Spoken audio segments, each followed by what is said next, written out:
नेताजी सुभाष चंद्र बोस की पहेली और उनके लापता होने का रहस्य।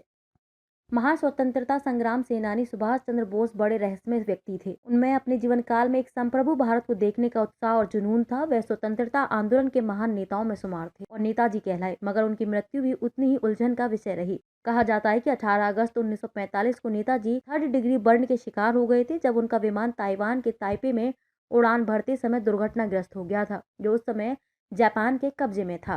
रात 9 से 10 बजे के बीच निधन से पहले बोस कोमा में चले गए थे। आज उनकी जयंती है। द्वितीय विश्व युद्ध में इंपीरियल जापानी सेना के पायलट, सह पायलट और लेफ्टिनेंट जनरल सुनामासा सिदेई ने दावा किया कि जापान के आधिकारिक आत्मसमर्पण के तुरंत बाद उनका विमान दुर्घटनाग्रस्त हो गया। सिदेई और बोस डेरेन के रास्ते में थे, जहां बोस को यूएसएसआर के वार्ताकारों के साथ राजनीतिक शरण के बारे में बात करनी थी और भारतीय स्वतंत्रता के लिए संघर्ष जारी रखने के लिए आजाद हिंद फौज आईएनए का नियंत्रण सोवियत संघ को सौंपना था।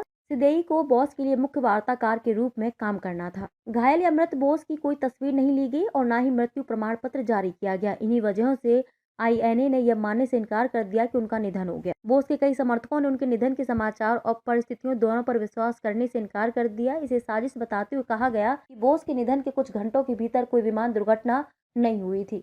नेताजी के बारे में कुछ मिथक आज भी कायम है। बोस के चीफ ऑफ स्टाफ कर्नल हबीब उर रहमान, जो उस दुर्भाग्यपूर्ण उड़ान में उनके साथ थे, वे बच गए। उन्होंने एक दशक बाद बोस के निधन पर गठित एक जांच आयोग में गवाही। कहा जाता है कि बोस की अस्थियां टोक्यो के रेंकोजी मंदिर में रखी हुई हैं। 1940 के बाद से जब वे कलकत्ता में हाउस अरेस्ट से बच गए थे, तो उनके ठिकाने के बारे में अफवाहें बढ़ी। 1941 में जब वे जर्मनी में दिखाई दिए, तो उनके और उनकी व्यस्तताओं के बारे में तरह तरह की अटकलें रही। उनको लेकर अटकलों और रहस्यों का सिलसिला विमान हादसे के बाद भी जारी रहा। विमान हादसे के बाद भी लंबे समय तक उनके जिंदा रहने की अफवाहें रह रहकर उड़ती रहीं। सन 1950 के दशक में कहानियां सामने आने लगी कि बोस तपस्वी बन गए थे। इतिहासकार लियोनार्ड ए गॉर्डन ने 1960 के दशक में इसे मिथक बताया था। हालांकि बोस के कुछ सहयोगियों ने सुभाषवादी जनता का गठन किया, जो इस कथा को बढ़ावा देने वाला एक संगठन था कि बोस उत्तर बंगाल के शॉलमारी स्थित एक अभयारण्य में चले गए थे। कुछ रिपोर्ट स्पष्ट रूप से नेताजी की मृत्यु को स्थापित करती हैं। कहा गया कि मित्सुबिशी के 21 बमर्शक विमान, जिस पर ये सवार थे, ताइपे में उड़ान भरने के तुरंत बाद दुर्घटनाग्रस्त हो गया था। भारत सरकार ने